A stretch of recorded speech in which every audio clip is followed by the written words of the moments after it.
الحمد لله نحمده ونستعينه ونستغفره ونؤمن به ونتوكل عليه ونعوذ بالله من شرور أنفسنا ومن سيئات أعمالنا من يهده الله فلا مضل له ومن يضلله فلا هادي له ونشهد أن لا إله إلا الله وحده لا شريك له ونشهد أن سيدنا ومولانا محمدا عبده ورسوله بالهدى ودين الحق أرسله صلى الله تعالى عليه وعلى آله وأصحابه وأزواجه وذرياته وأهل بيته وعلماء ملته وأولياء أمته أجمعين برحمتك يا أرحم الراحمين. أما بعد فأعوذ بالله من الشيطان الرجيم. بسم الله الرحمن الرحيم. يا أيها الذين آمنوا اتقوا الله وكونوا مع الصادقين. صدق الله مولانا العظيم. إن الله وملائكته يصلون على النبي يا أيها الذين آمنوا صلوا عليه وسلموا تسليما. اللهم صل على سيدنا ومولانا محمد عظيم الجود والكرم وآله وأصحابه وبارك وسلم صلاة وسلاما عليك يا رسول الله يا حبيب الله يا نورا من نور الله.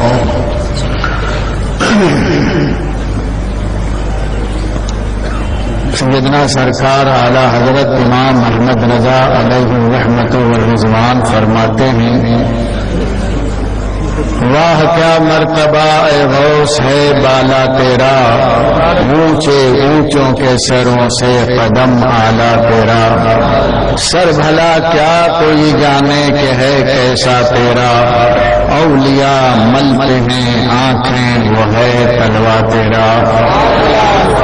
راج کس شہر میں کرتے نہیں تیرے خدام، اور باج کس نہر سے لیتا نہیں دریا تیرا.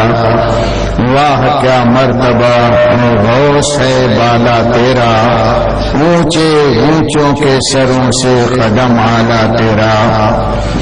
اور فرماتے ہیں جو تیرا طفل ہے کامل ہے یا غوث، جو تیرا طفل ہے کامل ہے یا غوث. طفل کہتے ہیں ننھے بچے کو.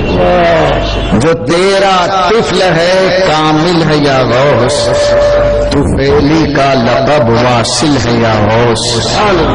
طفیلی کا لقب واصل ہے یا غوث.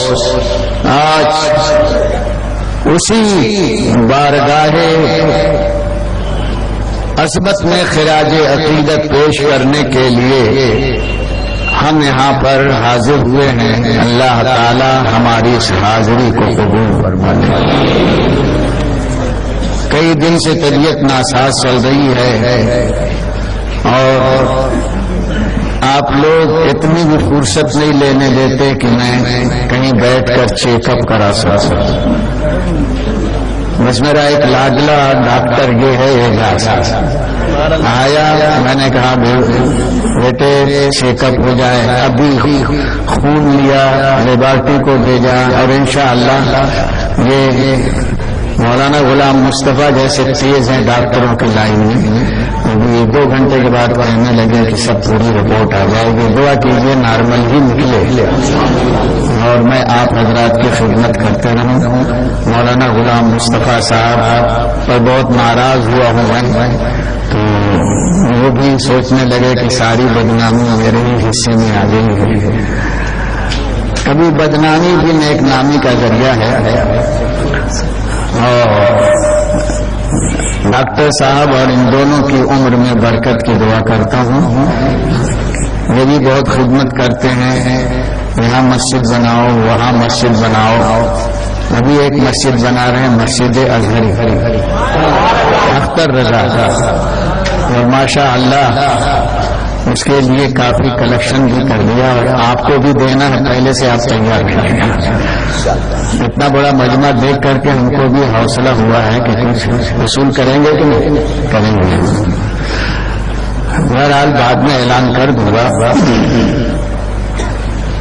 میں نے آیت کریمہ پڑھی ہے، یا ایھا الذین آمنوا اتقوا اللہ وکونوا مع الصادقین. ایمان والو اللہ سے ڈرو اور سچوں کے ساتھ رہو، سچوں کے ساتھ ہو جاؤ. اسلام نے بہت سے قانون، رول اینڈ ریگولیشن بنائے ہیں، وہ صرف ہماری رہنمائی کے لیے اور آخرت کی نجات کے لیے. جن لوگوں نے اسلامی رول اینڈ ریگولیشن کو فالو کیا اور ان اصولوں پر چلتے رہے، پہلے بھی کامیاب تھے، آج بھی وہ کامیاب ہیں. جیسے کہ نماز ہے، روزہ ہے، حج ہے، زکوٰۃ ہے، اللہ نے اس کا حکم دیا ہے. انہی قانون میں سے ایک اہم قانون یہ ہے کہ یا ایھا الذین آمنوا اتقوا اللہ. ایمان والو اللہ سے ڈرو. تقویٰ کسے کہتے ہیں؟ دو چیزیں آپ کو سمجھانا ہے، ہلو ہلو سمجھاؤں گا. اگر دل میں اتر جائے تو انشاءاللہ اپنوں کے اور غیروں کے کام آئے گی. یہ زمانہ لڑائی جھگڑے کا میرے دوستوں نہیں ہے، آپس میں مل جل کر رہنے کا یہ زمانہ ہے. آپس ہی میں کھینچا تانی کرنا ہماری قوت کو برباد کر دیتا ہے، اور سب کو جمع کر دینے کا نام یہ ہے کہ ہم نے اپنی قوت کو مضبوط کر دیا. ایک بادشاہ تھا، جب وہ مرنے لگا تو اس کے سب بیٹے 7 پرنس تھے، سب کو اس نے جمع کیا. بہت شاندار بادشاہ تھا. اس نے کہا بیٹو جاؤ سب ایک ایک لکڑی لے کر کے آؤ. تو سب ایک ایک لکڑی انگلی کے برابر موٹی لے کر آئے. تو کہا اس کو توڑو، تو سب نے توڑ دیا. بادام پستہ کھائے ہوئے تھے پرنس کے، بادشاہ کے شہزادے، سب نے توڑ دیا. کہا اچھا پھر ایک ایک لکڑی اور لاؤ. سب لے کر کے آئے اور اس کو مضبوط رسی میں باندھ دیا. اب کہا کہ سب اس کو مل کے توڑو. تو اب 7 لکڑیاں جب ایک ساتھ مل گئی تو اب توڑنا چاہتے نہیں، ٹوٹ رہی. کہ اب 7 مل کر کے توڑو. تو 7 مل کے توڑ رہے ہیں، لیکن وہ لکڑیوں کا گٹھر جو ہے وہ ٹوٹ نہیں رہا. سبوں نے کہا ابا حضور کیا آپ بتانا چاہتے ہیں؟ تو اس نے کہا میں یہ بتانا چاہتا ہوں کہ لکڑیاں وہی 7 ہیں جن کو پہلے تم نے توڑ دیا تھا. ٹوٹی اس لیے تھی کہ ایک دوسرے کے ساتھ ملی جلی نہیں تھی، اس لیے ان کی طاقت بٹ گئی. طاقت میں کوئی کمی نہیں ہے، جتنی طاقتور پہلے یہ تھی 7 میں جو طاقت تھی وہ طاقت پہلے ہی سے سب میں ہے، لیکن یہ طاقت الگ الگ تھی تو تم نے بڑی آسانی کے ساتھ توڑ دیا. اب یہ سب طاقت اکٹھا ہو گئی اور اتحاد کی رسی میں بندھ گئی ہیں. تو اب طاقت اتنی ہی ہے ہر ایک کی، لیکن اب طاقت جمع ہو گئی تو تم 7 بھائی مل کر کے اس کو نہیں توڑ سکتے. ان کا برین واش ہو گیا. کہا بیٹا میں جا رہا ہوں، اگر 7 بھائی تم لوگ مل جل کر کے راج پاٹ چلاؤ گے تو بڑے سے بڑا دشمن تجھے توڑ نہیں سکتا، اور اگر سب الگ الگ ہو گئے 1.5 اینٹ کی مسجد میری، 1.25 اینٹ کی تیری اور 1 اینٹ کی اس کی، تو نتیجہ یہ ہوگا کہ نہ مسجد بنے گی اور نہ کوئی اور تمہاری تعمیر ہو سکے گی، بلکہ 1.5 اینٹ ادھر پڑی رہے گی تو آنے جانے والا ٹھوکر ہی کھائے گا اور اس کے علاوہ کچھ نہیں ہو سکتا ہے۔ اس لیے میں تو سمجھتا ہوں اس زمانے میں بہت بڑا تقویٰ یہ ہے کہ آپ اپنی قوت کو اکٹھا کرو۔ اگر آپ اپنی قوت کو اکٹھا کرو گے تو بہت بڑا کام ہو سکتا ہے۔ اس لیے میرے دوستو، آج ہم اپنی بزرگوں کی باتیں سن کر اور اپنے اندر ایسا کمال اور ایسا اتسو اور ایسی جاگرتی پیدا کریں کہ دنیا دیکھ کر کہے کہ واقعی یہ غلام مصطفیٰ ہیں۔ اور جب تک ہماری یہ یونٹی اور طاقت ملی جلی تھی تو دنیا کی بڑے سے بڑی طاقتوں نے چاہا اسے توڑنا تو توڑ کیا سکے، ایک بال بھی بیکا نہیں کر سکے۔ پروردگار عالم ہمیں وہی حوصلہ عطا فرمائے اور آج صادق اور کاذب، سچے اور جھوٹے کی پہچان ختم ہو گئی۔ تقویٰ کا اعلان قرآن مجید فرماتا ہے، یا ایھا الذین آمنوا اتقوا اللہ، اے ایمان والو اللہ سے ڈرو۔ ہر انسان میں ڈرنے کی سائیکالوجی ہے۔ کبھی وہ نقصان سے ڈرتا ہے، کبھی کسی کی غنڈہ گردی سے ڈرتا ہے، کبھی کسی کے ظلم سے ڈرتا ہے، اور کبھی سانپ اور بچھو سے ڈرتا ہے، کبھی چور سے ڈرتا ہے کہ نہیں؟ اور کچھ تو ایسے بزدل ہیں کہ چھچلی سے بھی ڈرتے ہیں، کچھ لوگ مچھر اور مکھی سے بھی ڈرتے ہیں۔ بہرحال ڈر انسان کی فطرت میں پیدائشی طور پر ہے، اور ایسا لوگ ڈرے کہ پیپل کا پتا کھڑکتا ہے تو اس سے ڈرتے ہیں، اور سامنے دریا کی روانی سے ڈرتے ہیں کہ کہیں وہ ہمارے شہر کو برباد نہ کر دے تو اس کی عبادت کرتے ہیں۔ کوئی سورج سے ڈرتا ہے، کوئی اس سے ڈرتا ہے۔ سارے ڈر کو اللہ نکال رہا ہے۔ تمہاری فطرت میں ڈر ہے، تم کو ڈرنا ہے۔ اسلام یہ نہیں کہتا ہے کہ ڈرنے کی جو فطرت ہے وہ ختم کر دو۔ آدمی کی فطرت کبھی ختم نہیں ہوتی ہے۔ ممکن ہے کہ ٹل جائے جبل اپنے مقر سے، تبدیل کسی حال میں فطرت نہیں ہوتی۔ پہاڑ ٹل سکتا ہے، انسان کی فطرت ختم نہیں ہو سکتی ہے۔ اسلام کا کمال یہ ہے کہ اس نے فطرت کو ختم نہیں کیا ہے، بلکہ فطرت کو صحیح لائن دے دی ہے، اور یہی سب سے بڑا تقویٰ ہے۔ فطرت کو صحیح گائیڈ مل جائے، گائیڈ لائن مل جائے تو وہ صحیح طور پر ہو۔ اس کی ایک مثال دیتا ہوں۔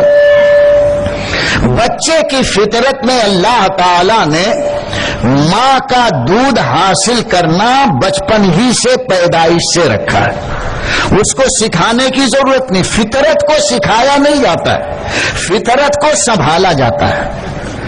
فطرت کو سکھایا نہیں جاتا، سیکھ کر کے فطرت نہیں حاصل ہوتی ہے، اس کا نام ہے عادت، اور جو بغیر سیکھے پیدائشی طور پر ہے اس کا نام ہے فطرت۔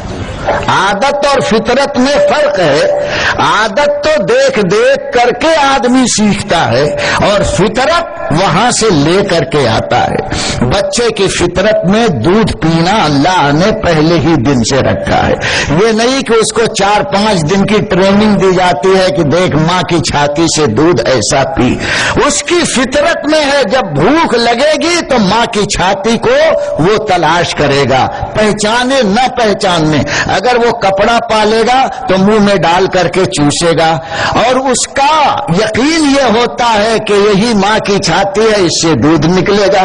کبھی انگوٹھا منہ میں چلا جاتا ہے تو اسے چوستا ہے، کبھی کھلونا منہ میں ڈال کر چوستا ہے، جو چیز مل گئی منہ میں ڈال کر چوستا ہے۔ لیکن فطرت سے کام لیا لیکن فطرت نے غلط راستہ اختیار کیا، اس لیے اس کا شکم بھرا نہیں، بھوک ختم نہیں ہوئی اور بھوک بڑھتی چلی گئی۔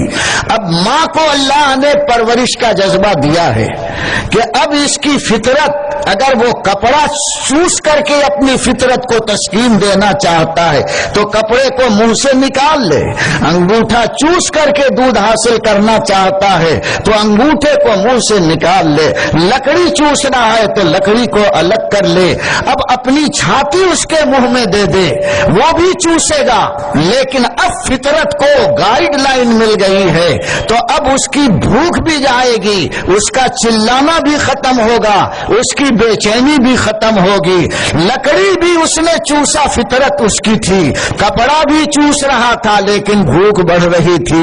ماں کو اسی لیے رکھا گیا ہے کہ انسان کی پیدائشی فطرت کو صحیح لائن دے دے تاکہ اس کی بے چینی دور ہو جائے، سمجھ گیا؟ فطرت کو مٹایا نہیں، اگر فطرت کو مٹا دیا جاتا تو بچہ مر جاتا۔ اسی طرح انسان کی فطرت ہے ڈرنا، اب خوب سمجھ گئے، انسان کی فطرت ہے ڈرنا، اب اس ڈر کو نکالا نہیں جاتا۔ پروردگار عالم نے اس کو گائیڈ لائن دیا ہے کہ تمہیں تو ڈرنا ہے تو چاند سے مت ڈرنا، سورج سے مت ڈرنا، دریا کی روانی سے مت ڈرنا، چاند اور سانپ اور بچھو سے مت ڈرنا، اپنے دشمنوں سے نہ ڈرنا۔ یا ایھا الذین آمنوا اتقوا اللہ، اگر ڈرنا ہے تو اللہ سے ڈرو۔ اگر بھوک پیاس بجھانی ہے تو ماں کی چھاتی چوسنا پڑتا ہے، اگر ڈر کا اور تقوی کا مزاج حاصل کرنا ہے تو خدا سے ڈرنا ہے۔ یا ایھا الذین آمنوا اتقوا اللہ، اے ایمان والو اللہ سے ڈرو، ڈرنا ہے تو ڈرو اللہ سے۔ اگر اللہ سے ڈرو ایسے ہی جیسے کہ سانپ اور بچھو سے ڈرتے ہو تو اللہ سے قریب ہو گئے کبھی؟ سانپ سے ڈرتے ہو تو اس کو دیکھ کر بھاگتے ہو، اور خدا سے ڈرو گے تو اللہ کی طرف دوڑو گے۔ دونوں میں فرق ہے۔ شیر سے ڈرو گے تو شیر کو دیکھ کر وضو ٹوٹ جائے گا، اور اللہ سے ڈرو گے تو سجدے میں اللہ سے قریب ہو کر کے دل کو چین مل جائے گا۔ الا بذکر اللہ تطمئن القلوب، دلوں کا چین خدا کی یاد میں ہے۔ تو ڈر بھی الگ الگ ہے، ایک نقصان سے آدمی ڈرتا ہے اور ایک عظمت کی وجہ سے ڈرتا ہے۔ خدا سے ڈرو اس لیے کہ عظمت والا ہے، بڑائی والا ہے، کبریائی والا ہے۔ تو جب عظمت کے جذبے سے ڈرتا ہے تو وہاں پر محبت پیدا ہوتی ہے، اور نقصان کے جذبے سے دشمن سمجھ کر ڈرتا ہے تو اس سے عداوت پیدا ہوتی ہے۔ تو خدا سے ڈرو، اللہ کو دشمن سمجھ کر نہیں بلکہ اللہ کو اپنا خالق سمجھ کر ڈرو، اللہ کو اپنا مالک سمجھ کر ڈرو، اللہ کو اپنا رازق سمجھ کر ڈرو، اللہ سے ڈرو اس لیے کہ اس نے تم میں اپنے محبوب کو بھیجا ہے۔ اللہ سے ڈرو اس لیے کہ غوث پاک کو بھیجا ہے۔ اللہ سے ڈرو غریب نواز کو بھیجا ہے جو تمہاری فطرت کو صحیح گائیڈ لائن دے رہے ہیں، اس لیے اللہ سے ڈرو۔ اب اللہ سے ڈرنے کا ایک مزاج یہ ہے کہ آدمی اچھے عمل کرتا اور اللہ کی ناراضی کے جو کام ہے اس سے وہ چھوڑ دیتا ہے، یہاں سے تقوی پیدا ہوتا ہے۔ نماز پڑھتا ہے، بولے بہت متقی ہے، حج کرتا ہے تقوی والا ہے، سچ بولتا ہے تقوی والا ہے، نیک کام کرتا ہے تو دنیا فیصلہ کرتی ہے کہ یہ اللہ سے ڈرتا ہے، یہ متقی ہے، پرہیزگار ہے۔ تو اللہ تعالیٰ نے فرمایا یا ایھا الذین آمنوا اتقوا اللہ، اے ایمان والو اللہ سے ڈرو۔ تو جو آدمی ڈر رہا ہے تو کامیاب ہو جانا چاہیے نا۔ جب تقوی اس نے حاصل کر لیا، سارے نیک کام کر رہا ہے، ہر برا کام چھوڑ رہا ہے. دنیا فیصلہ کر رہی ہے متقی ہے, پرہیزگار ہے, خدا سے ڈرنے والا ہے, تب تو اب جنت کا دروازہ کھل جانا چاہیے. اسے جنت میں جانے سے کوئی چیز روک نہیں سکتی. یہ قانون اتنا زبردست اور محکم ہے, لیکن میرے رب نے قانون کے ساتھ اتقوا اللہ کے ساتھ ایک دوسرا قانون بھی بنایا. صرف متقی بن کر دنیا والوں کو مت بتانا کہ ہم تقوی والے ہیں, اور تقوی صرف تقوی کا قانون ہوتا تو بہت سے لوگ گمراہ ہو جاتے. یہ متقی, وہ متقی, وہ متقی. اللہ تعالیٰ فرماتا ہے تقوی کے ساتھ یہ قانون بھی جوڑ دینا, کونوا مع الصادقین. سبحان اللہ. تقوی خالی کام نہیں دے گا, کونوا مع الصادقین, اللہ کے محبوب بندوں کے ساتھ ہو جاؤ. سبحان اللہ, سبحان اللہ. اب ساتھ ہونے کا مطلب کیا ہے پتا ہے؟ آپ کہیں گے مولانا مجیب اشرف کے ساتھ رہتے ہیں تو میں جہاں جاتا ہوں یہ جاتے ہیں, یہی مطلب ہے نا. ساتھ ہونے کا ہم جو ایک مطلب سمجھتے ہیں کہ ساتھ رہتا ہے, تو اب اللہ والوں کے ساتھ رہنے کا مطلب یہ ہے کہ جاؤ غوث پاک کے مزار پر دن رات وہیں رہو, تب کہیں کہ ہاں ان کے ساتھ ہے. غریب نواز کے ہاں ہمیشہ رہو, ان کے ساتھ ہیں. یا جو زندہ ہیں ان کے ساتھ ساتھ چلتے رہو, جھنڈا لے کر نعرے تکبیر کہیں کہ ہم فلاں کے ساتھ ہیں. ساتھ ہونے کا مطلب یہ نہیں ہے. ساتھ ہونے کا مطلب ایگزامپل دے دوں, کہتے ہیں یہ کانگریس کا اس کے ساتھ ہے, تو کانگریس کے ساتھ ہے کیا مطلب؟ بی جے پی کے ساتھ ہے کیا مطلب؟ کہ ہر وقت بھگوا جھنڈا لے کر کے بی جے پی کے والے کیا واجپئی کے ساتھ اڈوانی کے ساتھ گھومتا رہتا ہے, سونیا گاندھی اور منموہن کے ساتھ ترنگا جھنڈا لے کر گھومتا ہے. جب آپ کہتے ہیں کہ اس کے ساتھ ہے, جی نہیں, وہ اپنے لیڈر کی عزت بھی کرتا ہے اور اس پارٹی کے جتنے رول اینڈ ریگولیشن ہے اسے فالو بھی کرتا ہے. دو کام کرتا ہے. یہ ہے ساتھ ہونے کا مطلب کہ وہ اپنے لیڈر کو مانتا جانتا بھی ہے, عزت بھی کرتا ہے, اور پارٹی کے تمام رول اینڈ ریگولیشن کو فالو کرتا ہے. تب کہتے ہیں یہ کانگریسی ہے. چاہے ترنگا بلا لگائے نہ لگائے, دسترخوان پر ہے تب بھی بولیں یہ کانگریسی ہے, بازار میں ہے تب بھی کہیں گے کانگریسی ہے, جھنڈا لے کر چلیں گے جب بھی کہے گا کانگریسی ہے, اور اگر کہیں مار کھا رہا ہے تب بھی بولے کانگریسی ہے مار کھا رہا ہے, اور اگر جیل میں جا رہا ہے تو بولے کانگریسی جا رہا ہے. آخر یہ کانگریسی آپ اس کو کیوں کہتے ہیں؟ اس لیے کہ کانگریس کے لیڈروں کی عزت بھی کرتا ہے اور ان کے رول اینڈ ریگولیشن کو فالو بھی کرتا ہے. یہ ہے ساتھ ہونے کا مطلب. بات سمجھ میں آ گئی؟ اب اللہ تعالیٰ فرماتا ہے خدا سے ڈرو. اب ایک شخص نے داڑھی رکھ لیا, پگڑی باندھ لیا اور 3-4 پہن لیا, لمبا جبہ پہن لیا, سب بالکل متقی جیسا نظر آ رہا ہے, کہے گا بس ہم نے قانون مان لیا. اللہ تعالیٰ فرماتا ہے اس سے صرف کام نہیں چلے گا, تمہارے تقوی پر مہر اس وقت لگے گی کونوا مع الصادقین, سچوں کے ساتھ ہو جاؤ. اب ایک بات اور بتا دینا, سچا اور جھوٹا کون؟ سچا اور جھوٹا کون؟ آپ کو کسی نے آپ نے کسی کو 10,000 روپیہ دیا اور بولے 1 مہینے میں پہلی تاریخ کو میں لوٹا دوں گا, لا کر کے لوٹا دیا تو آپ کیا بولیں گے؟ سچا ہے. اور اگر نہیں لوٹایا تو مجھے بہت جھوٹا ہے. ایک شخص آیا کہنے لگا میں آپ سے یہ وعدہ کرتا ہوں کہ یہ پلاٹ آپ کے نام میں آپ ہی کو بیچوں گا اور اس کو پیسہ زیادہ مل گیا چاہے وہ مسجد ہی کے نام ہو، تو اس نے دوسرے کو بیچ دیا تو بولے بہت جھوٹا ہے، اور آپ ہی کو بیچا تو بولیں گے بہت سچا ہے۔ یہی ہے نا سچا بات، اس نے جو کہی پورا کیا تو سچا، اور نہ کی اس بات کو پورا تو جھوٹا۔ یہی ڈیفینیشن ہے سچے اور جھوٹے ہونے کی۔ لیکن اسلام کا مزاج الگ ہے، یہ بھی سچ ہے، لیکن جن سچوں کے ساتھ رہنے کا اللہ نے حکم دیا وہ سچے کون ہیں، اور جن سے دور رہنے کا حکم دیا وہ جھوٹے کون ہیں۔ یہ پورا مجمع فیصلہ کر کے آگے اٹھے گا۔ دیکھو پروردگار عالم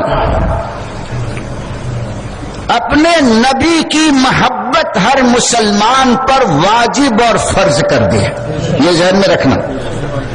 جس طرح کلمہ فرض ہے، نماز فرض ہے، اسی طرح اس کے محبوب کی محبت بھی فرض ہے، نبی کی عزت اور احترام فرض ہے، اور اگر احترام کے خلاف کسی نے کوئی کام کیا نبی کے تو وہ ایمان سے بھی گیا اور عمل بھی اس کا برباد ہو گیا۔ آپ نے بار بار سنا ہے، قرآن مجید ارشاد فرماتا ہے یا ایھا الذین آمنوا لا ترفعوا اصواتکم فوق صوت النبی ولا تجہروا لہ بالقول کجہر بعضکم لبعض ان تحبط اعمالکم وانتم لا تشعرون۔ ایمان والو، کس کو فرمایا؟ ایمان والو خبردار، نبی کی آواز پر اپنی آواز اونچی مت کرنا، نبی کے سامنے زور زور سے مت بولنا، ولا تجہروا لہ بالقول کجہر بعضکم لبعض، جیسے باز کے سامنے چلاتے ہو نبی کے سامنے مت چلانا۔ کلمہ تو پڑھ چکے تھے، نبی کی نبوت کو مان چکے تھے، یہی کافی اگر ہوتا نجات کے لیے تو یہ حکم کیوں دیتا کہ نبی کی آواز سے اپنی آواز کو اونچی مت کرنا، نبی کے پاس بیٹھ کر آپس میں جس طرح گفتگو کرتے ہو چلا چلا کر یہاں گفتگو مت کرنا، اور اگر تم نے یہ گفتگو کی اور نبی کی آواز سے اپنی آواز اونچی کی تو ان تحبط اعمالکم، تمہاری ساری نیکیاں برباد کر دی جائے گی، وانتم لا تشعرون، اور تمہیں اس کی خبر تک نہ ہوگی۔ تو مطلب یہ ہوا کہ حضور کی عزت ہم پر فرض ہے،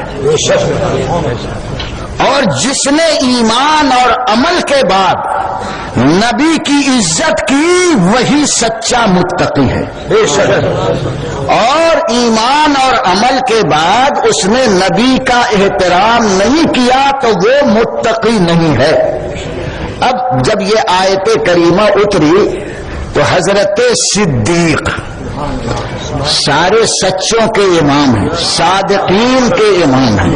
دیکھیے صدق والا، اس کے دل میں نبی کی عظمت کا جذبہ کیسے پیدا ہوتا ہے۔ اللہ نے فرمایا زور سے مت بولنا، چلانا مت، بس اتنا ہی تو تھا۔ لیکن صدیق کی صداقت دیکھو، سچا کون ہوتا ہے۔ جب یہ آیت کریمہ اتری تو حضور کے دربار میں پہنچے تو منہ میں تھوڑے سے کنکر بھر لیا، چھوٹے چھوٹے کنکر۔ لوگوں نے پوچھا کیوں؟ کہا جب منہ میں کنکر رہیں گے تو بولنے کا موقع ہی نہیں ملے گا۔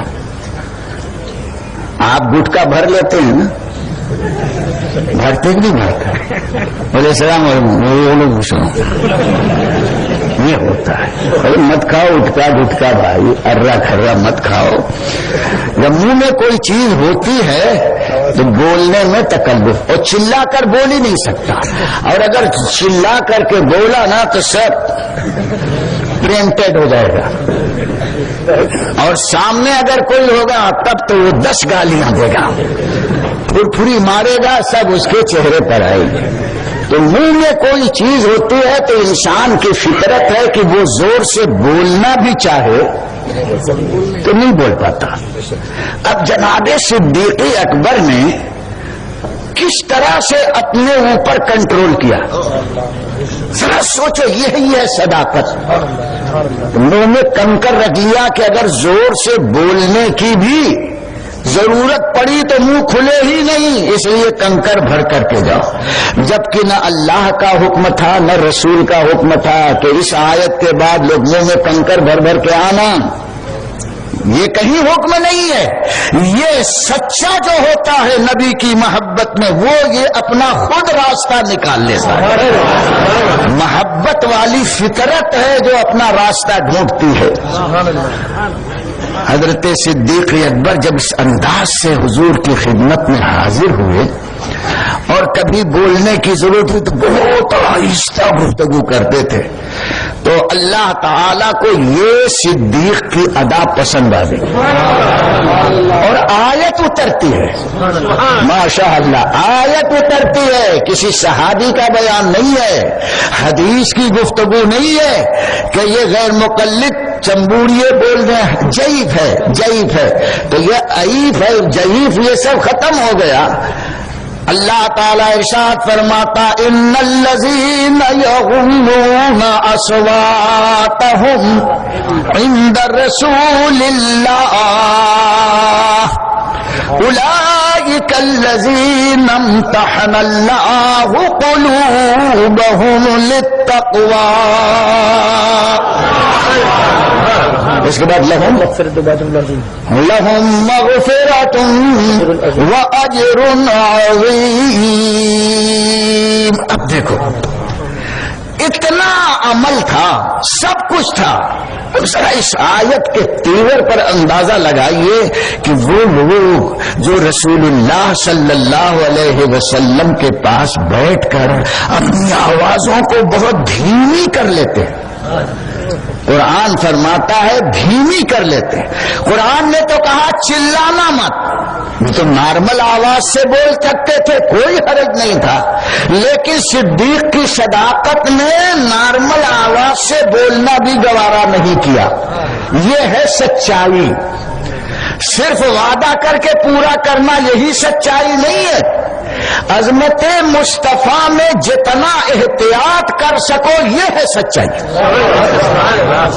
حضرت صدیق اکبر پست آواز سے دھیمی آواز سے بول رہے تھے، اللہ تعالیٰ کو یہی پسند آیا، فرمایا کہ ان الذین یغضون اصواتهم عند رسول اللہ، رسول اللہ کے پاس جو اپنی آواز کو دھیمی کر کے بولتے ہیں، اولئک الذین امتحن اللہ قلوبهم للتقوی، یہی وہ لوگ ہیں، یہ وہ لوگ نہیں فرمایا، اولئکا کو پہلے مقدم کیا جسے مؤخر فرما، اولئک الذین امتحن اللہ قلوبهم، یہی وہ لوگ ہیں جن کے دل کو اللہ نے پرہیزگاری کے لیے سلیکٹ کر لیا۔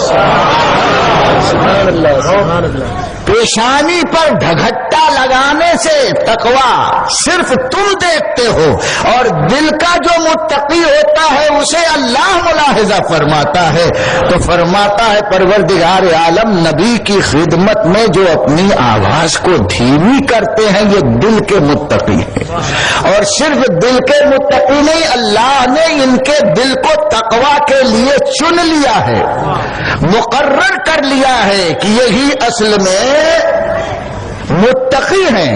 اور قرآن آگے فرماتا ہے وَلَهُمْ مَغْفِرَةٌ، اور ان کے لیے مغفرت ہے۔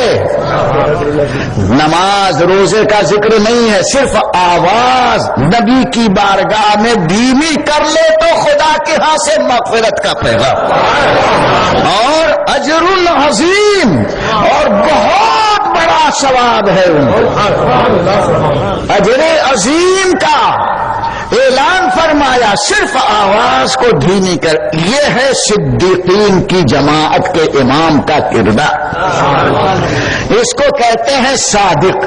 یا ایھا الذین آمنوا اتقوا اللہ وکونوا مع الصادقین. اے ایمان والو تقوی بھی اختیار کرو اور صدیقین کے ساتھ ہو جاؤ تاکہ صدیق جیسا کیریکٹر تمہارے اندر پیدا ہو جائے, زبان درازی تمہاری بند ہو جائے, نبی کے بارے میں ایسے الفاظ تمہاری زبان سے نہ نکلے. اگر نکلے تو تمہارا تقوی لغو لگ جائے گا, نہ تمہیں اجر عظیم ملے گا اور نہ مغفرت ہو جائے گی. مغفرت کا وعدہ قرآن مجید فرماتا, صرف آواز دھیمی کر لو خدا کے ہاں مغفرت ہو جائے گی, اجر عظیم ہو جائے گی. ایسے ہی لوگوں کے ساتھ رہنے کا تقوی والوں کو حکم ہے, لفنگوں کو نہیں. پہلے تقوی اختیار کرو اور صدیقین صادقین کے ساتھ ہو جاؤ تو تقوی کی حفاظت ہوگی. آج لوگ بولتے ہیں ہم متقی, جماعت متقی, فلانا متقی. ارے ہوگا, قرآن سے پوچھو کہ متقی کون ہے. تقوی کا معیار یہ رکھا گیا ہے نبی کی عزت اور احترام. یہ تو سمجھ گئے اتنا نا, بہت محنت سے سمجھایا ہے. اگر آپ حضرات نے سمجھ لیا ہے تو میری سب بیماری بھاگ جائے گی. ہاں, اب صادقین کو آپ نے سمجھ لیا, زیادہ دیر نہیں بولوں گا. اب کاذبین کو سمجھیے. یہ صادق ہیں, سچے ہیں, اور جھوٹے کون ہیں؟ قرآن ارشاد فرماتا ہے اذا جاءك المنافقون قالوا نشهد انك لرسول اللہ. یہ منافق ڈپلیکیٹ, دوغلے, سمجھے ڈپلیکیٹ, ادھر کچھ ادھر کچھ. یہ منافق ہے حبیب آپ کے پاس آتے ہیں اور کہتے ہیں کہ نشہدو انکا لرسول اللہ, بے شک ہم گواہی دیتے ہیں یقیناً آپ اللہ کے سچے رسول ہیں. بات سچی ہے کہ جھوٹی؟ سچی ہے نا. کلمے سے زیادہ سچا اور کیا؟ تمہارا پیسہ دیا یہ بھی سچائی ہے, لیکن سب سے بڑی سچائی ہے نبی کی رسالت کی گواہی دینا. قرآن اقرار کرتا ہے کہ یہ منافق ہیں, منافق ہیں, ایمان والے نہیں فرما رہا, منافق ہیں. آتے ہیں اور کہتے ہیں ہم گواہی دیتے ہیں یقیناً آپ اللہ کے سچے رسول ہیں. تو اب ان کو سچا تو کہنا چاہیے جو سچی بات کہتے ہیں. یہ طے ہو گیا کہ منافقین نے سچی بات کہی, اور آپ کے ہاں سچی بات کہنے والا سچا ہوتا ہے. لیکن اب اسلام اپنا مزاج بتا رہا ہے. قرآن فرماتا ہے کہ واللہ یعلم انک لرسول واللہ یشہد ان المنافقین لکاذبون. اللہ جانتا ہے کہ آپ اس کے رسول ہیں. ان مکھنچیوں کے کہنے سے آپ رسول نہیں ہیں, چمبوڑیوں کے کہنے سے آپ رسول نہیں ہیں. اللہ جانتا, اس نے رسول بنایا, آپ رسول ہیں. کوئی کہے نہ کہے, میرے نبی کو اس کی ضرورت نہیں کہ لوگ بولے یہ رسول ہیں, یہ رسول ہیں. ارے تم نہیں بولو گے رسول تو لکڑی بولے گی.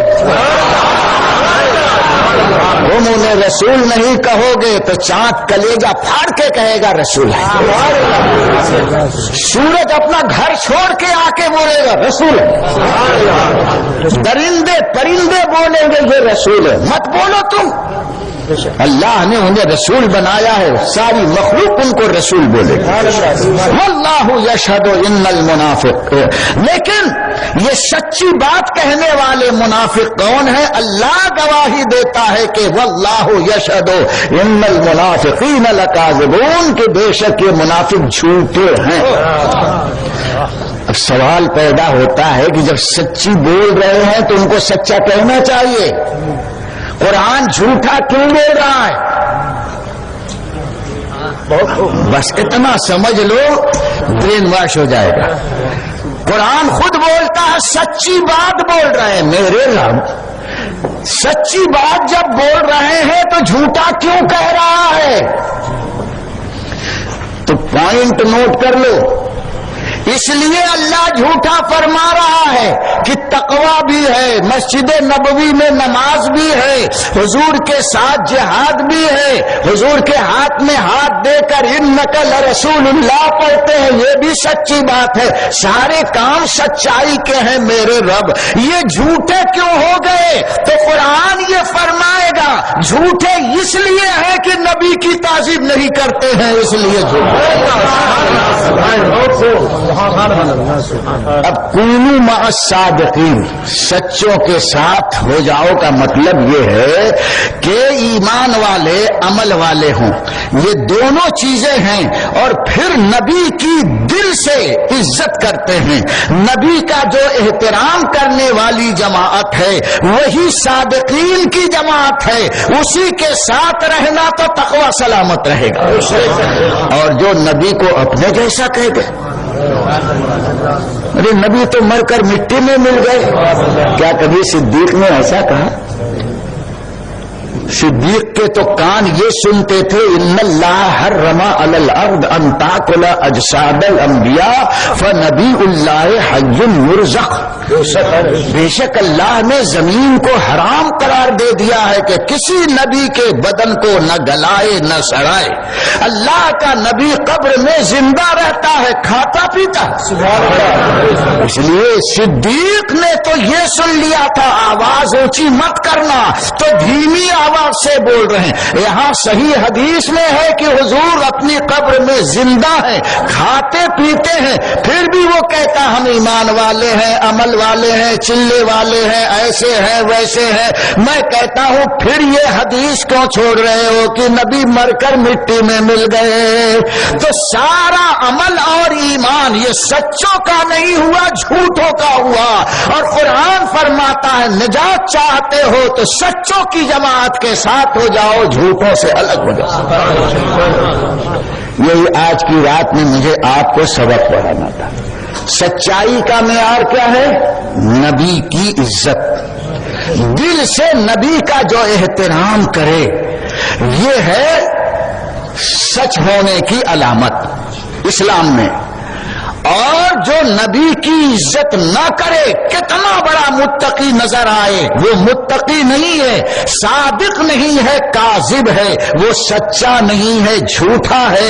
یہ ہے قرآن مجید کا تھرمامیٹر.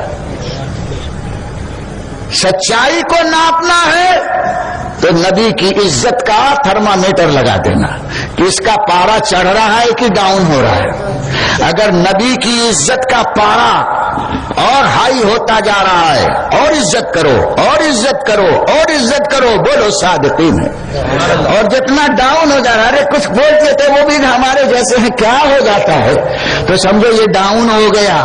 اب کچھ دن کے بعد اس کا بلڈ پریشر بھی لو ہو جائے گا, اور یہ دونوں ٹانگیں پھیلا کر کے چکر کھا کے جب ہو کر دے گا, تو نہ ادھر کا رہے گا نہ ادھر کا رہے گا. اس لیے میرے دوست اپنی زندگی کو سنبھالنا ہے تو نبی کی عزت کا احترام کا پورا پورا دھیان رکھ. صرف نماز خدا کی قسم کسی کو نجات نہیں دے سکتی, روزہ صرف نجات نہیں دے سکتے. صرف بول رہا ہوں, جا کر کے پھر ادھر مت بولنا وہ بولے روزہ نجات ہی نہیں دیتا, نماز نجات نہیں. کان کھول کر سننا, صرف روزہ نماز تمہارے لیے نجات کے لیے کافی نہیں ہے, نہ ایمان نجات کے لیے کافی ہے, نہ صرف عمل ایمان کافی ہے.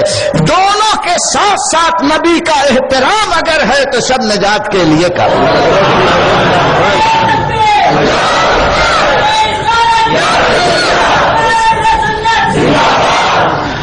اسی کا درس میرے پیر پینا میر مینا شاہ جینا رضی اللہ تعالی عنہ نے دیا ہے. اور ایسا دیا ہے کہ آپ ان کی کتاب غنیت الطالبین، فتوح الغیب وغیرہ اٹھا کر دیکھو گے تو نبی اکرم صلی اللہ تعالی علیہ وسلم کی عزت اور ان کے احترام کا کیسا درس دیا ہے پیر پیرا میر میرا نے. جہاں نماز کی سچائی کا اعلان کیا ہے، توحید کی صداقت کا اعلان کیا ہے، وہی توحید و عمل کی روح احترام جناب محمد الرسول اللہ صلی اللہ علیہ وسلم کا درس دیا ہے. اور ایسا درس دینے والا اللہ اکبر کہ جس کے نام میں بھی تاثیر، اس کے کام میں بھی تاثیر، اور اس کے تصور میں بھی تاثیر ہے. وہ سے پاک وہ تھے کہ جو حسنی اور حسینی تھے، پورا وجود تاثیر ہی تاثیر سے. حضرت شیخ احمد رحمت اللہ تعالی علیہ ایک مرتبہ اپنے مکان پر گئے، حبا جو ایران کا ایک گاؤں تھا. یہ شیخ احمد حضور غوث پاک رضی اللہ تعالی عنہ کے خادم تھے اور کچن کا پورا انتظام ان کے ذمہ تھا. کچھ دن چھٹی لے کر کے بال بچوں سے ملنے گئے. جب ادھر سے واپس ہو رہے تھے تو ایک شہر کا نام ہے تفسنوج، وہاں ایک بہت بڑے عالم، بہت بڑے عارف، قطب الارشاد، 90 سال سے زیادہ کی عمر ہو چکی تھی، حضرت عبد الرحمن رضی اللہ تعالی عنہ کی خانقاہ تھی. حضرت احمد کو جب یہ پتا چلا کہ ہاں بہت بڑے بزرگ ہیں تو ان سے ملنے کی خواہش پیدا ہوئی. ہر زمانے میں بزرگوں سے ملنے کی خواہش ہوتی ہے، یہ انسان کی فطرت ہے. حضرت عبد الرحمن خانقاہ کا پتہ پوچھ کر کے پہنچے تو دیکھا پورا ہال مریدوں سے بھرا ہوا ہے، اور حضرت شیخ عبد الرحمن تفسنوجی کرسی پر بیٹھے ہوئے ہیں.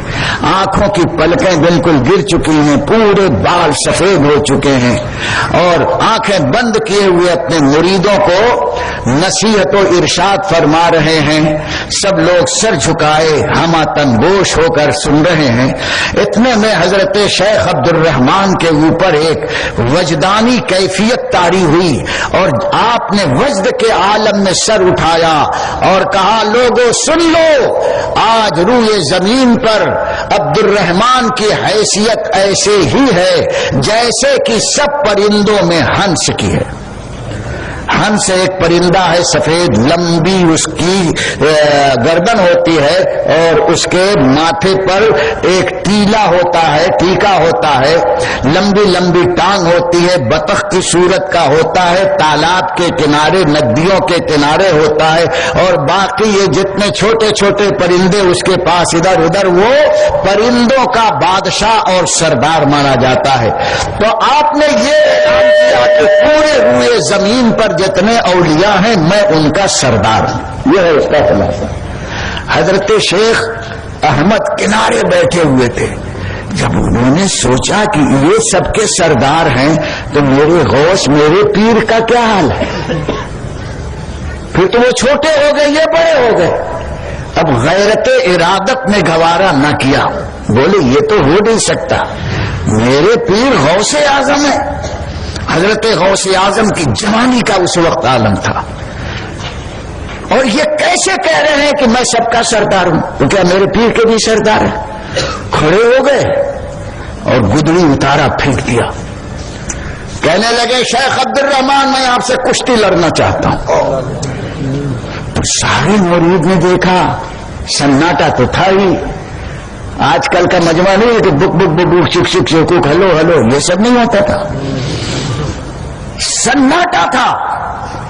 سب نے سر اٹھا کے دیکھا تو شیخ عبد الرحمن ننگ دھڑم سے پائجامہ پہنے ہوئے گدڑی اتار کے پھینک دیا ہے اور تال ٹھوک کر کے کھڑے ہوں گے، میں کشتی لڑنا چاہتا ہوں. تو کچھ لوگوں نے چاہا کہ انہیں پکڑیں، لیکن شیخ عبد الرحمن نے فرمایا، خبردار ہاتھ مت لگانا. ہاتھ مت لگانا. آج کل کا پیر ہوتا تو بولتا ٹنگ پکڑ کے چیڑ دو. ہماری اتنی بڑی گستاخی. یہ تصوف نہیں ہے, یہ تقویٰ نہیں ہے. تصوف اور تقویٰ یہ ہے کہ اپنے نفس میں غصہ نہ آنے دے, اور جس نے غصے پر کنٹرول نہیں کیا سمجھو یہ نفس کا شکاری ہے. اور کتنا بھی کچھ کہے, نفس پر کنٹرول ہے تو وہ صحیح متقی بن سکتا ہے. فرمایا خبردار ہاتھ کوئی نہ لگائے. پھر آپ نے مراقبہ کیا. مراقبہ کہتے ہیں سر جھکا کر سوچنا کہ بھئی اتنی بڑی بات مجھ سے کشتی لڑنا چاہتا ہے, یہ ہے کون؟ جیسے مراقبہ کیا تو آپ کو سب کشف ہو گیا. دیکھا کہ ان کے روئے روئے سے نور ٹپک رہا ہے. سر اٹھایا, کہا بیٹا احمد ادھر آ. کس کا مرید ہے؟ تو کہا میں شیخ عبد القادر غوث اعظم کا مرید ہوں. تو کہا تو تیرے پیر کی شان بڑی اونچی ہے. جب مرید کا یہ حال ہے, سبحان اللہ, ایک ایک بال سے نور الہی ٹپک رہا ہے, تو پیر کا عالم کیا ہوگا؟ اسی کو اعلی حضرت فرماتے ہیں جو تیرا طفل ہے کامل ہے یا غیر. آپ کے دربار کا خادم جو ہے وہ بھی ولی کامل ہے. جو تیرا طفل ہے کامل ہے یا غوث. طفیلی کا لقب واصل ہے یا غوث. حضرت شیخ عبد الرحمان پھر دوسرا جملہ فرماتے ہیں, کہنے لگے شیخ احمد واقعی تمہارے پیر کی شان تو بہت اونچی لگ رہی ہے, لیکن تمہارے پیر کو میں آج تک نہیں نہ جان سکا نہ دیکھ سکا, کیونکہ اللہ کے دربار میں آسمان پر دنیا کے ولی جمع ہوتے ہیں. کچھ ایسی تاریخیں ہیں, اور پروردگار عالم انہیں انعام و اکرام اور ولایت کی خلتیں عطا فرماتا ہے, ان کے مرتبے کو اونچا کرتا ہے. سب ولیوں کو روئے زمین پر جتنے ولی ہیں سب کو جانتا ہوں, لیکن شیخ عبد القادر نام کا کوئی ولی آج تک مجھ کو ملا ہی نہیں. تو شیخ احمد کو اور تکلیف ہوئی کہ یہ تو پہلے کہہ رہے تھے میں سب کا سردار ہوں, اب یہ بول رہے ہیں کہ ساری دنیا کے ولیوں کو جانتا, تیرے شیخ کو نہیں جانتا. غم ہوگا کہ نہیں؟ مرید تھے, پیر کے بارے میں کوئی کہہ دے اور برداشت ہو, اور جو برداشت کرتا وہ مرید نہیں ہے. ہاں, جو برداشت کر لے وہ مرید نہیں ہے, مرید ہے وہ. مرید اور مرید کا مطلب سمجھے. مرید کہتے ہیں نیاز مند کو, فالوور کو, اور مرید کہتے ہیں سرکش اور شیطان کو. صرف میم کے اوپر زور لگا دو تو شیطان بن گیا, پیش لگا دو تو وفادار بن گیا. اتنا فرق ہو جاتا ہے زیر اور زور سے. اس لیے حضرت مولانا جلال الدین رومی رحمت اللہ علیہ فرماتے ہیں کہ کار پاک راقیا سے خود مگیر, گرچہ آید در نوشتن شعر و شیر. بزرگوں کے کام کو اپنے اوپر قیاس مت کرنا. وہ کیا کر رہے ہیں میں کیا کر رہا ہوں, میں اچھا وہ تو اتنا بھی نہیں کر رہے, میں تو تہجد پڑھ رہا ہوں, وہ تو صرف 5 وقت کی نماز پڑھ. یہ سب مت دیکھنا ورنہ گئی بھینس پانی میں. فرماتے ہیں کار پاکا راقیا سے خود مگی. اب مثال دیتے ہیں, گر نوشتن کبھی پڑھا تم, گرچہ آید در نوشتن شعر و شیر. فرماتے ہیں اگرچہ شعر اور شیر, شین یہ رے, شین یہ رے بالکل وہی ہے. شعر اردو میں لکھو, شیر ہندی میں فرق ہو جائے گا, لیکن اردو میں کوئی فرق نہیں ہے. فرماتے گرچہ آیت در نوشتن شعر و شیر, کہ شعر اور شیر یہ دونوں لکھنے میں رائٹنگ میں ایک جیسے نظر آتے ہیں, لیکن دونوں میں واٹ از ڈفرنٹ. فرماتے ہیں کہ شیرا باشد کی مردم را درد اور شیرا باشد کی مردم می خورد. شیر وہ ہے جو لوگوں کو پھاڑ کھاتا ہے اور شیر یعنی کھیر اور دودھ ہے کہ آدمی اس کو کھاتا ہے. کتنا فرق ہو گیا یا کہ نہیں؟ شیر تم کو کھاتا ہے اور شیر کو تم کھاتے ہو. زمین اور آسمان کا فرق صرف زیر اور زبر. وہ شیر ہے یہ شیر ہے، وہ مرید ہے اور یہ مرید ہے. آپ اچھی طرح سمجھ گئے؟ ہاں سورت والے بہت سمجھدار ہوتے ہیں اور میں سمجھاتا تو اور جلدی سمجھ لیتے ہیں کیونکہ بہت دن سے پڑھا رہا ہوں. پرانے استاد کی بات بہت جلدی سمجھ میں آ جاتی ہے. تو وہ ایسے مرید حضرت شیخ احمد ذرا بھی برداشت نہ کر سکے. یہی بول رہے تھے. اب سوچنے لگے کہ یہ تو معاملہ بہت گڑبڑ ہو گیا، سر سے اوپر جا رہی ہے. تو حضرت شیخ عبد الرحمان فوراً کشف ہو گیا کہ یہ کچھ اور سوچ رہا ہے. اپنے 2 مریدوں کو بلایا، بولے آؤ فوراً تیاری کرو بغداد جاؤ. اور شیخ عبد القادر جو ہیں یہ کیا ہے، ان کی حیثیت کیا ہے، وہاں سے پوری تحقیق کر کے آؤ، کیونکہ میں نے ان کو کبھی وہاں پر بارگاہ الہی میں دیکھا نہیں ہے اور ان کے مرید کا جب یہ عالم ہے تو کوئی بڑی ہستی ہوگی. یہاں سے شیخ عبد الرحمان کے 2 مرید بغداد روانہ ہوئے. شیخ احمد بھی گئے. ادھر میرے غوث اعظم پیران پیر کو یہ سب معلوم تھا کہ کیا ہو رہا ہے. پورا نقشہ سامنے تھا، نہ ای وی تھی، نہ ٹی وی تھی، نہ بیوی تھی، کچھ بھی نہیں تھا. لیکن پورا سین دیکھ رہے کہ خانقاہ شیخ عبد الرحمان میں کیا بات ہو رہی. فوراً اپنے ایک مرید کو بلایا اور فرمایا فوراً جاؤ، ادھر سے وہ 2 نکلے ہیں، ادھر سے 1 جائے، فلاں جگہ ملیں گے، ان کو ادھر مت آنے دینا بغداد. وہیں سے روک کر کے ان کو تفسنوج لے کر جانا شیخ عبد الرحمان کے پاس اور حضرت سے جا کر میرا سلام کہنا. پیرانے پیر فرماتے ہیں یہاں مت آنے دینا، جاؤ تم، میرا سلام کہنا اور حضرت سے یہ بھی کہنا کہ جو باہر رہتا ہے وہ دالان میں رہنے صحن میں رہنے والوں کو نہیں جانتا اور جو صحن میں رہتا ہے وہ دالان میں رہنے والوں کو نہیں جانتا اور جو دالان میں رہتا ہے وہ اندر کمرے میں رہنے والوں کو نہیں جانتا اور جو کمرے میں لوگ رہتے ہیں وہ دیوان خاص میں رہنے والے کو نہیں جانتا. شیخ عبد الرحمان سے یہ کہنا کہ آپ جو ہیں یہ کمرے میں رہنے والے ہیں اور شیخ عبد القادر دیوان خانہ خاص میں رہنے والا ہے، تو میری آپ کی ملاقات کیا ہوگی؟ کہاں بات ہو رہی ہے؟ ہزاروں میل کے فاصلے پر اور میرے غوث اعظم سن رہے ہیں اور یہ بخشوچ ابھی کہہ رہے ہیں کہ حضور کو دیوار کے پیچھے کا علم ہے. ان کے بچوں کو یہ علم ہے نبی کے، تو نبی کے علم کا کیا عالم.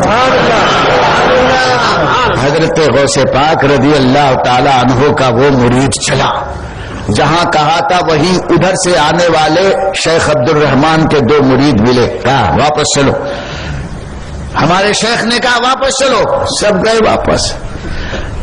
شیخ عبد الرحمان بیٹھے ہوئے سلام کیا اور غوث پاک کے مرید نے عرض کیا حضور ہمارے پیر نے آپ کو سلام بھیجا ہے اور یہ فرمایا ہے کہ باہر رہنے والا صحن میں رہنے والے کو نہیں جان سکتا، صحن والا برآمدے والے کو نہیں جانتا، برآمدے والا کمرے میں رہنے والے کو نہیں جانتا، کمرے میں رہنے والا دیوان خاص میں رہنے والے کو نہیں جانتا اور شیخ عبد القادر دیوان خاص میں رہنے والے ہیں. اگر وہ پوچھیں اس کی دلیل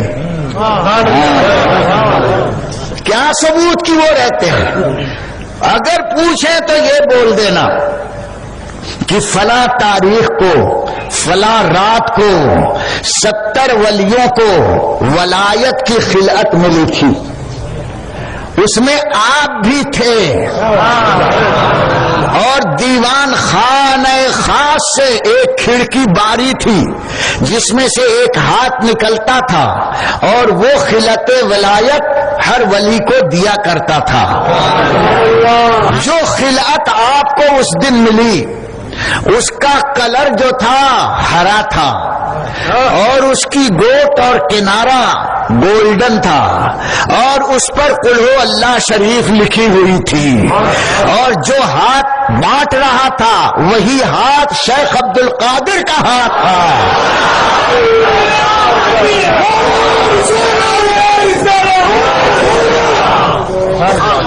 سمجھ گئے؟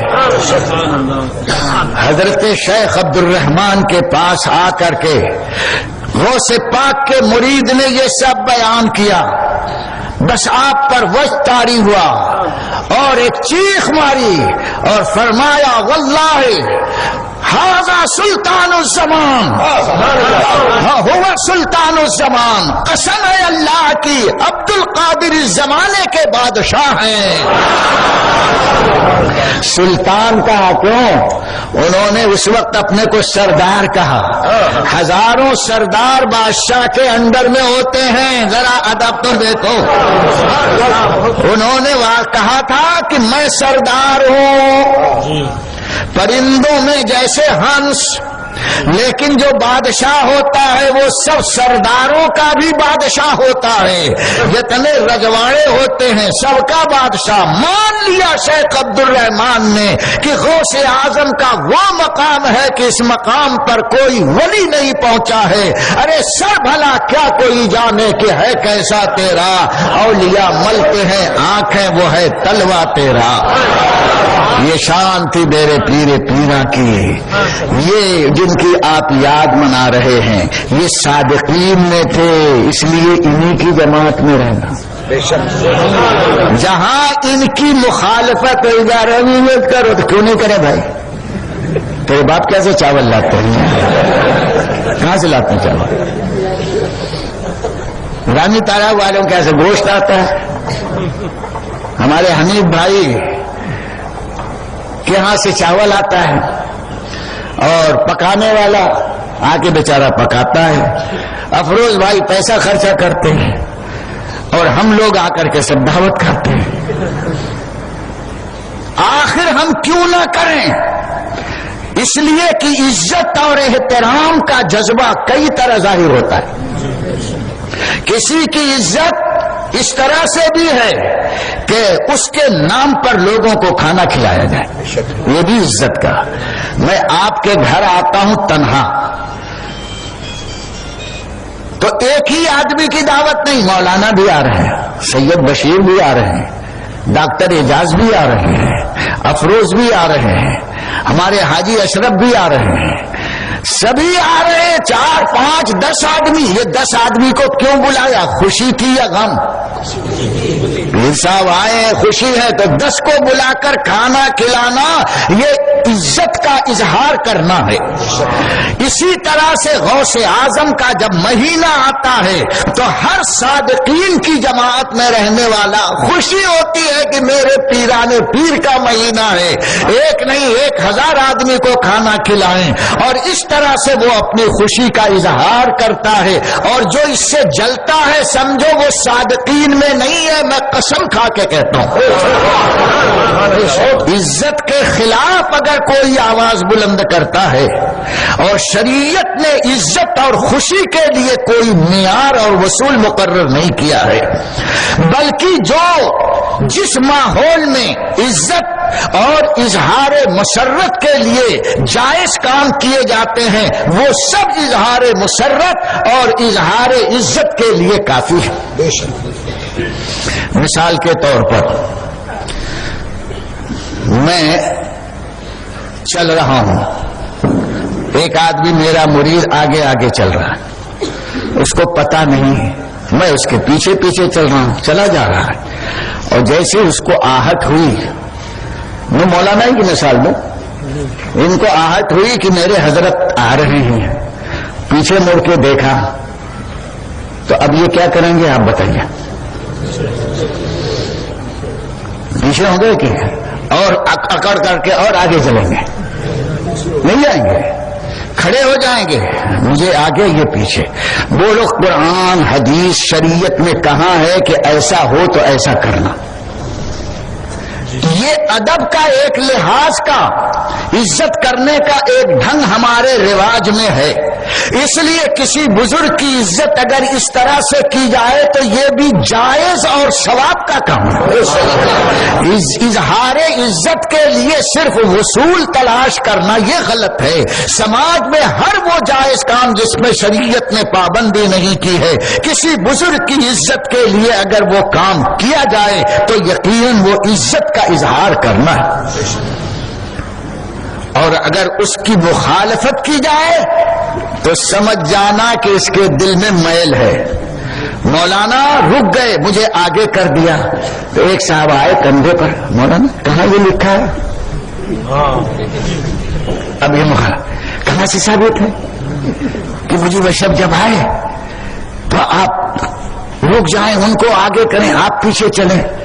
تو آپ بولو اس شخص کے بارے میں آپ کیا سوچو گے؟ ایمانداری سے بولو کہ یہ مجیب اشرف سے جلتا ہے اس لیے مولانا کو یہ پٹی پڑھا رہا ہے, اور اگر جلتا نہیں تو کہتا مولانا واقعی آپ بڑے مؤدب ہیں, بہت ادب کرنے والے.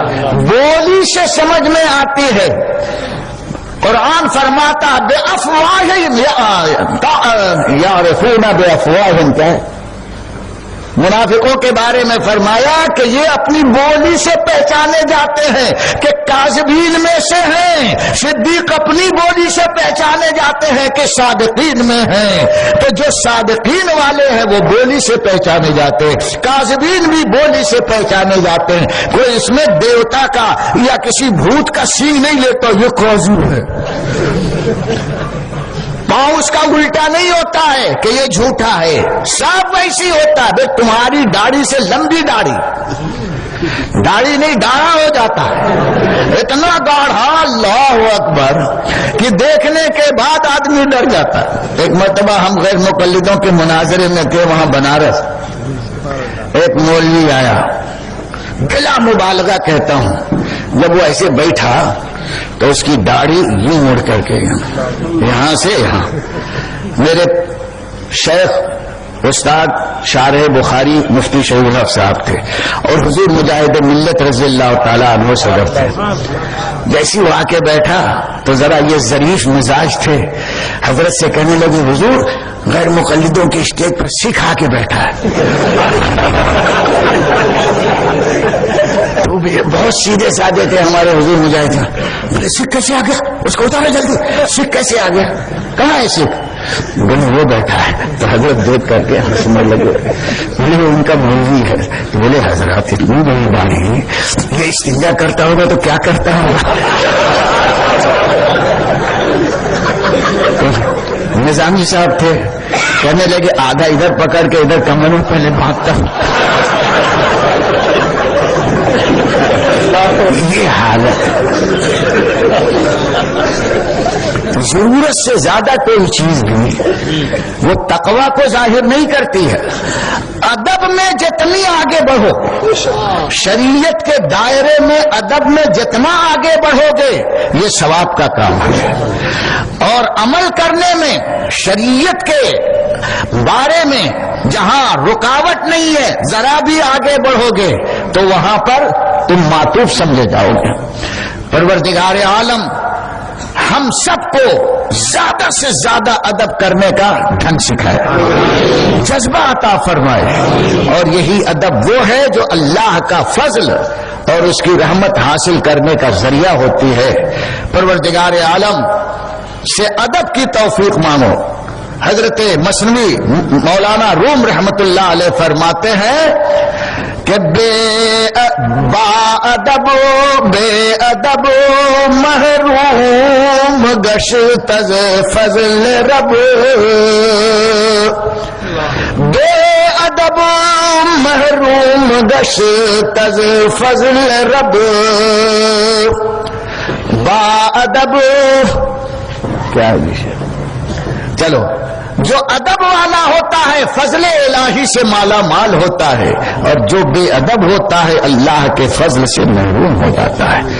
تو غوث اعظم رضی اللہ تعالی عنہ نے بھی سب کو ادب ہی سکھایا ہے، تقوی کی روش اختیار کی ہے، اور دنیا کو یہی درس دیا ہے. پروردگار عالم ہم سب کو توفیق خیر عطا فرمائے. کچھ زیادہ ہی بول گیا میں، کتنا بولا؟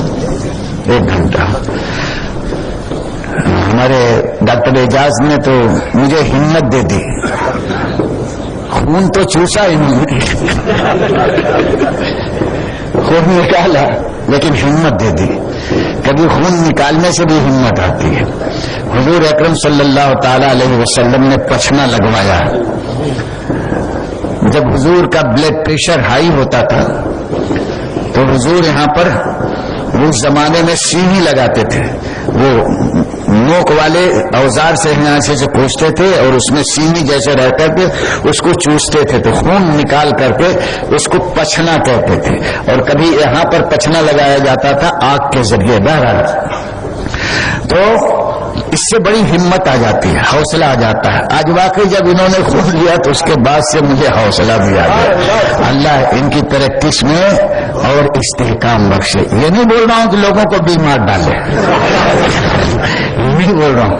ڈاکٹر کو دوا دینے کے لیے لوگ ایک جگہ کہتے ہیں کہ حضرت اس کو ڈاکٹر کو دوا دیا تو مطلب یہ سب لوگ بیمار پڑیں گے، جب اس کی دکان چلے گی. کمائی میں برکت اور چیز ہوتی ہے، اور لوگوں کو بیمار ہونے کا، بیمار تو ہونا ہی ہے. جو بیماری لکھے ہوگی کہ نہیں ہوگی. پریکٹس کی دعا ہم اس لیے دیتے ہیں کہ ایک اچھے ڈاکٹر کے پاس آئیں گے تو انشاءاللہ شفا اچھی ملے گی. اس لیے ہم کہتے ہیں اللہ تعالیٰ ان کو صحت و سلامتی دے.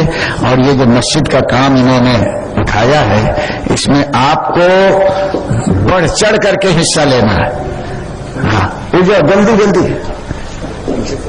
لاکھوں سلام شمع بزمی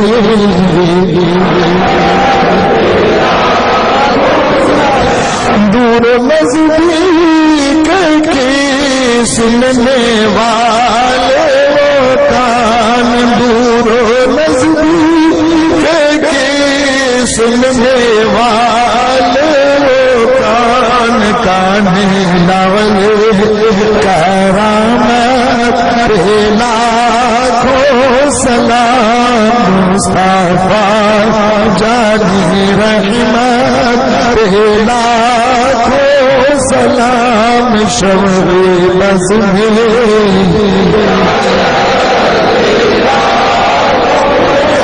غوث اعظم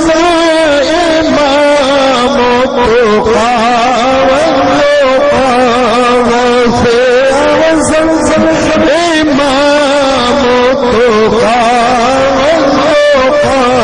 جلوہ شان قدرت لاکھوں سلام مصطفیٰ جانی رحمت لاکھوں سلام شمع بزمی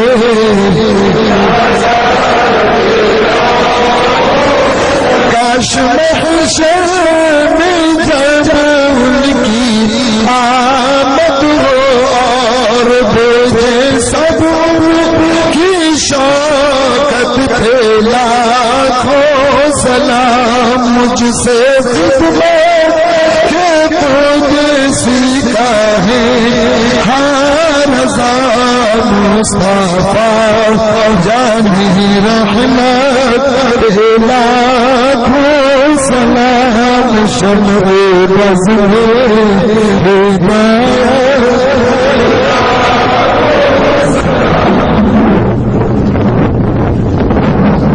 جو وعدہ کیا تھا میری دیکھنے سے دوسرا تھا کدھر جلوس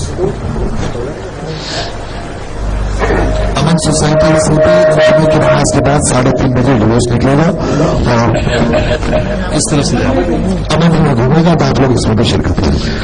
ربنا آتنا فی الدنیا حسنۃ وفی الآخرۃ حسنۃ وقنا عذاب النار یا اللہ یا رحمان یا رحیم اس بزم پاک کو قبول فرمانا ساری حاضری کو حاضریوں کو قبول فرمانا تمام سامعین کی سماعت کو قبول فرمانا الہ العالمین ہماری ذات مرادوں کو پوری فرمانا جو لوگ بے نمازی ہیں ان کو نمازی بنا دے نمازیوں کے سجدوں میں شعور بندگی پیدا فرما بے راہ رہوں کو صراط مستقیم پر چلا دے بے ادبوں کو ادب کرنے کا شعور اور سلیقہ عطا فرما سب کی جائز مرادوں کو غوث پاک کے صدقے میں پوری فرما دے الہ العالمین سب کو مل جل کر رہنے کی توفیق عطا فرما باہمی کشمکش لڑائی اور جھگڑے سے سارے سنیوں کو محفوظ فرما دے گمراہی کے راستے سے ہم سب کی حفاظت فرما الہ العالمین اپنے کرم سے ہماری ماں بہنوں کو بھی فاطمہ زہرا کی کنیز بنا دے اور یہ جو مسجد اختر رضا تعمیر ہو رہی یا اللہ اس کے تعمیر کے غیبی سامان پیدا فرما دے اور جلد از جلد اس کا کام پائے تکمیل تک پہنچا دے بے نیاز مولا جن لوگوں نے اس میں دامے گرنے قدمے سخنے حصہ لیا ہے